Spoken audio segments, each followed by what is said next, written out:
নমস্কার বন্ধুরা, সবিতাস cooking and blog চ্যানেলে তোমাদের সকলকে স্বাগত জানাই। আজকে আরেকটি তালের রেসিপি নিয়ে চলে এসেছি। তালের বড়ার রেসিপি। এই পদ্ধতিতে এই তালের বড়া তৈরি করলে 2-3 দিন একই রকম নরম থাকবে, আর উপরটা হবে মুচমুচে আর ভেতরে একদম নরম তুলতুলে। ছোটোর থেকে বড় সকলেই এই তালের বড়া খেতে ভালোবাসে। আর তার জন্য প্রথমে তালের পিউরিটা বের করে নেব। অনেকেই তালের পিউরিটা বের করতে বিরক্ত বোধ করে বা ভাবে যে কি করে বের করব, অনেক টাইম লাগবে, কিন্তু এই পদ্ধতিতে বের করলে খুব সহজেই 10 মিনিটেই তালের পিউরিটা বের করে নিতে পারবে। প্রথমে তালটাকে পরিষ্কার করে ধুয়ে নিয়েছি, তারপরে তালের উপরের যে খোসাগুলো সেটা ভালো করে পরিষ্কার করে সব ছাড়িয়ে নিয়েছি। ছাড়িয়ে নেওয়ার পরে আমার 3টে আঁটি বেরিয়েছে। এই 3টে, একটা আঁটির সঙ্গে আর একটা আঁটি এইভাবে করে ঠুকে নিলে পরে আঁটিগুলো নরম হয়ে যাবে। আর অল্প পরিমাণে জল দিয়ে এই তালের আঁটিগুলো ভালো করে কষলে নরম করে নিতে হবে। এতটাই নরম করতে হবে যে চাপ দিলেই তালের পিউরিগুলো বেরিয়ে আসে। দেখো আমার জল দিয়ে আমি কষলে এরকম নরম করে নিয়েছি। এইবার একটা ঝুড়ি নিয়ে নিয়েছি। এই ঝুড়ির সাহায্যে এই ঝুড়ির উপরে তালের আঁটি রেখে এইভাবে ঘষতে হবে, আর খুব অনায়াসে তালের পিউরিগুলো বেরিয়ে আসবে। একদমই সময় লাগে না, 4 থেকে 5 মিনিটে এই 3টে আঁটি আমি একদম এইভাবে ঘষে পিউরি বের করে নেব। আর এইভাবে পিউরি বের করে নিলে এর ভিতরে কোনো আঁশ থাকে না। 2-1টা থাকলেও সেটা ছেঁকে নিলে পরে সেই আঁশটা বেরিয়ে আসবে। দেখো আমি এইভাবেই সমস্ত তালের পিউরিটা বের করে নেব। আর এইভাবে ঘষে নেওয়ার পরে পেছনে দেখো সমস্ত পিউরিটা ঝুড়ির থেকে বেরিয়ে এসছে। আর তোমরা দেখতেই পাচ্ছ পিউরিটা কত মানে একদম ফাইনভাবে বেরিয়ে এসছে। আর এই পিউরিটা আমি এবার একটি নেটের সাহায্যে ছেঁকে নেব। এই ছেঁকে নিলে পরে যে 2-1টা আঁশ থাকবে সেটাও বেরিয়ে আসবে। আর বন্ধুরা, আমার এই ভিডিওটি যদি ভালো লেগে থাকে তোমাদের বন্ধুবান্ধবের কাছে শেয়ার করো, যাতে তারা এই ভিডিওটি দেখে উপকৃত হয়, বাড়িতে এইভাবে তালের বড়া তৈরি করতে পারে আর পিউরি এরকম খুব সহজ পদ্ধতিতে বের করে নিতে পারে। এবার আমি একটা নেটের সাহায্যে এইভাবে সমস্ত পিউরিকে ছেঁকে নিলাম।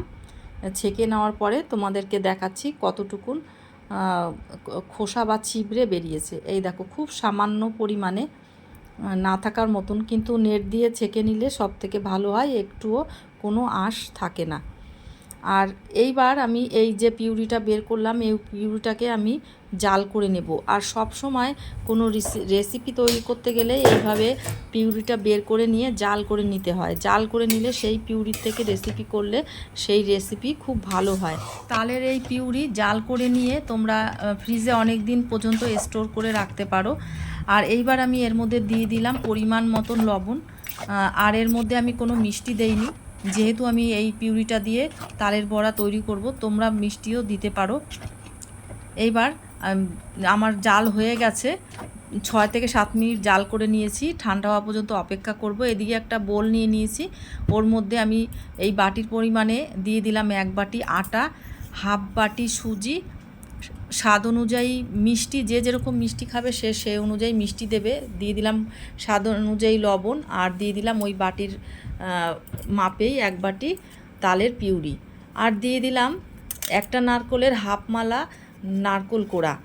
দেওয়ার পরে এবার আমি সমস্ত উপকরণকে ভালো করে হাত দিয়ে আমি মাখিয়ে নেব।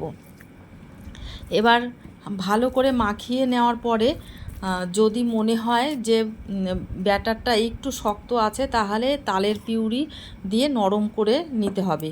আর আমি ব্যাটারটা যেহেতু আমার শক্ত আছে, তাই আমি আরও 2 চামচ মতন তালের পিউরি দিয়ে সমস্ত ব্যাটারটাকে ভালো করে মাখিয়ে নিয়ে 15 মিনিটের মতো রেখে দিয়েছিলাম। তারপরে 15 মিনিট পরে আবার ভালো করে মাখিয়ে নিয়েছি। যদি মনে হয় ব্যাটারটা একটু শক্ত আছে, তাহলে আরও একটু তালের পিউরি দিয়ে মাখিয়ে নেবে। সম্পূর্ণ তালের পিউরি দিয়ে মাখাবে, তাহলে তালের বড়াটা খুব ভালো হবে। আর যেহেতু আমি এর মধ্যে নারকেল দিয়েছি, সেই কারণে এই তালের বড়ার শেপটা মসৃণ হবে না। নারকেল দেওয়ার কারণে বড়াটা শেপটা অমসৃণ দেখতে লাগবে, কিন্তু খেতে খুব টেস্টফুল হবে। তোমরা চাইলে নারকেল নাও দিতে পারো, যারা নারকেল খেতে পারো না বা সহ্য হয় না বা পছন্দ করো না তারা নারকেলটা স্কিপ করতে পারো। আমি নারকেল দিয়ে করেছি। আর এইভাবে যদি আটা দিয়ে এই বড়াটা তৈরি করা হয় তাহলে এই বড়াটা 4-5 দিন একই রকম নরম থাকবে আর খেতে অসাধারণ টেস্টফুল হয়। ছোটোর থেকে বড় সকলেরই এই তালের বড়া ভালো লাগবে, ভীষণই টেস্টফুল। তোমরা এই পদ্ধতিতে একবার করে দেখো। ময়দা দিয়ে করলে পরেও পরের দিন সকালে বেশ একটু শক্ত হয়ে যায়, আর চালের গুঁড়ো দিয়ে করলেও তো তার থেকেও বেশি শক্ত হয়, কিন্তু আমি এই প্রসেসে করে দেখেছি, খুব বড়াগুলো টেস্টফুল হয় আর নরম থাকে। তোমরা বন্ধুরা অবশ্যই বাড়িতে একবার হলেও বানিয়ে কেমন হয়েছে আমাকে কমেন্ট করে জানিও। আর এইভাবে বড়াগুলো উল্টো পাল্টে করে ভালো করে লাল লাল করে ভেজে নেব। দেখো কালারটা কত সুন্দর এসছে। বন্ধুরা, আমার এই ভিডিওটি যদি তোমাদের ভালো লেগে থাকে আমার এই ছোট্ট ইউটিউব চ্যানেলটিকে সাবস্ক্রাইব করার জন্য অনুরোধ রইল। পাশে থাকা বেল আইকনে ক্লিক করে অল অপশানে ক্লিক করে দিও। যখনই কোনো ভিডিও আপলোড করব সবার আগে তোমাদের মোবাইলে নোটিফিকেশান পৌঁছে যাবে। আর কমেন্ট করতে ভুলো না। আর আমার ভিডিও কেমন লাগছে সেটা তোমরা কমেন্ট করে জানাবে। তোমরা কমেন্ট করলে উৎসাহিত হই আর ভীষণই ভালো লাগে যে ভিডিও কেমন হচ্ছে, তাহলে সেই অনুযায়ী ভিডিও তৈরি করতে পারবো। আর এইভাবে আমি দ্বিতীয় ব্যাচ ভেজে নেব। আর এই একই পদ্ধতিতে আমি সমস্ত বড়াগুলো ভেজে নেব। সমস্ত তালের বড়াগুলো আমার ভাজা হয়ে গেছে। দেখো কত সুন্দর কালার এসছে, দেখতে যেমন লোভনীয়, খেতেও অসাধারণ টেস্টফুল মজাদার।